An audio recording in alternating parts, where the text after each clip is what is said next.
siapa sebenarnya yang ahli nasab di Indonesia?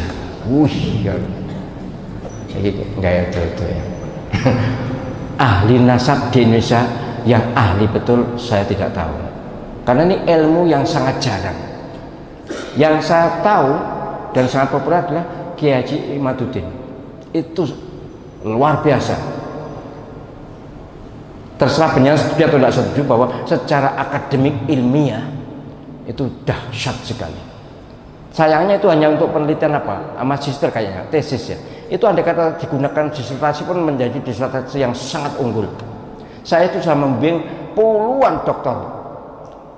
Saya belum pernah ketemu orang yang meneliti sehebat Kiai Imaduddin. Itu dahsyat loh, luar biasa. Meneliti dari abad 3 Hijriah, kitab-kitab dilacak semuanya. Allah, saya kagum dengan ketelatenan, kemampuan, kemauan itu. Dan hasilnya ternyata teruji. Soal setuju nggak setuju terserah, tapi secara akademik teruji, valid itu siddiq itu benar.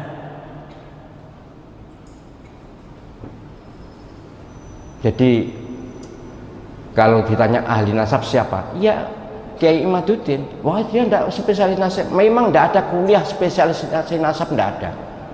Ya, hanya diketahui dari perilaku ilmiahnya, tulisannya. Orang diketahui keahliannya adalah dari tulisannya. Ini gak nulis ya, gak bisa diketahui. Ini kan nulis dia. Dan bahkan kemudian didiskusikan, didialogkan. Berarti kalau ditanya siapa ahli nasab Indonesia, iya Kiai Imad. Oh tapi begini, sudahlah. Pertanyaannya kan begitu. Siapa yang paling ahli? Yang satu itu. Kiai-kiai yang lain alim tapi bukan ahli nasab. Tidak mudah ini golek ahli nasab itu. Nyapa tak kok ini? Golek perkara. Atau golek ini perkara saya. Pokoknya jangan mencela, jangan mencaci, jangan menghina, jangan meremehkan. Hormati semuanya termasuk habaib. Dan andai kata penyanyi termasuk yang ngikuti pendapat atau arus Kiai Imaduddin yang tidak mengakui bahwa Pak Alawi itu nasab sambung ke Nabi, tetap boleh dipanggil Habib, tetap harus dihormati, walaupun penjenengan tidak mengakui ketersambungan nasab Pak Alawi kepada Nabi. Memang ya kalau penjenengan mengikuti itu ya susah untuk tidak percaya. Saya sebagai akademisi jelas harus percaya, secara akademik tidak bisa dibantah. Perkara yang tidak setuju ya banyak, hal-hal yang tidak setuju banyak. Tapi ini penting untuk saya tegaskan, bagi saya itu gini loh, yang terpenting itu sebenarnya yang paling berkepentingan itu para habaib. Lebih bagus tidak mengakui keturunan Nabi tapi keturunan Nabi daripada mengakui tapi bukan. Itu berbahaya sekali untuk keselamatan akhirat. Apalagi sudah ada beberapa yang mimpi tentang ini. Kalau saya takut ya, kalau saya takut tetap ngotot sebagai keturunan Nabi itu takut. Bahkan sebaiknya kalaupun keturunan Nabi sebaiknya tidak usah ngomong, itu lebih bagus. Ini bolak-balik tak sampaikan lagi. Ben blanger. Tadi sudah mendengarkan pendapat dari Profesor Dr. Kiai Haji Ahmad Zahro MA Al-Hafidh tentang keilmuan Kiai Imaduddin Usman Al-Bantani. Karena ada yang bertanya di salah satu forum, siapa ahli nasab di Indonesia? Jawabannya Kiai Imaduddin Usman.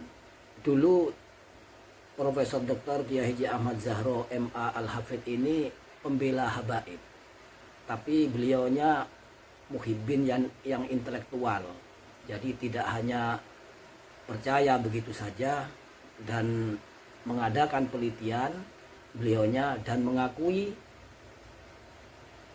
keilmuan Kiai Haji Imaduddin Usman Al-Bantani. Dan sementara nanti kita mendengarkan pendapat Habib Taufik Assegaf tentang keilmuan Kiai Imad. Monggo disimak dan jangan lupa subscribe, like, dan komentar. Ulama itu siapa? Sekelas siapa gitu. Lah kita nih kadang-kadang mengatakan ulama. Ulama yang mana? Sekarang saya mau tanya, kalau ada orang menyatakan misalnya Imam Syafi'i berkata A, kemudian dia menyatakan Imam Syafi'i itu keliru, ulama? Hah? Misalnya misalnya mengatakan Imam Nawawi itu adalah keliru, yang benar itu begini, penemuan saya adalah begini, itu ulama? Ya enggak. Ahli nasab menyatakan nasabnya Ba'alawi itu tersambung, kemudian ada orang pakai serban menyatakan itu enggak tersambung, terbukti begini-begini, ulama? Ya malas. Paham ya? Itu bukan ulama, ulam filma. Ini bukan ulama, ada apa dilateni? Masa ulama? Udah jelas. Jadi kalau orang itu kalau ngomong itu dilihat siapa yang ngomong, apa omongannya, siapa yang diomongin. Anda bisa tahu itu. Ini ada orang di pasar, paham deh? Ada orang di pasar mengkritik profesor, paham ya? Mari ngono omongannya ngelantur. Paham ya? Ini jangan minum obat ini profesor goblok, ini profesor keliru penelitiannya, yang benar itu ini apa? Ya ini sandal ini makan ini benar ini. Mau percaya kita? Wah ini hebat ini, berarti lebih hebat daripada profesor. Ya monggo aja kalau Anda mau ngikuti gitu. Udahlah nggak usah karena itu ya inilah. Kalau sudah menghadapi fenomena begini, Anda harus jadi cerdas. Sopo wengi ndak kerungu blas iki, ndak ketok blas ini. Modelnya aja juga bukan model ulama kok betulnya. Omongannya bukan begitu kok ulama. Karena itu udahlah, nggak usah ente bingung dan nggak usah dilihat ada apa kamu lihat kan bingung karena PDB. Paham ya? Jadi nggak usah bingung ya. Jadi ini permasalahan. Jadi karena itu saya ini juga heran kok banyak orang tanya masalah ini. Loh kok aku takon bingung dengan omongannya orang begini ini buat apa begitu loh. Ya nggak usah direken.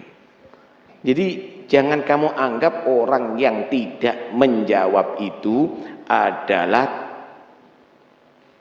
kalah ilmu. Enggak, ya gara-gara ngelantur nggak dirakai, tidak dilateni gitu loh. Nggak dilatih percuma nanti, percuma. Anda lihat bagaimana, nggak nunggu hatta kiainya sekarang dilama.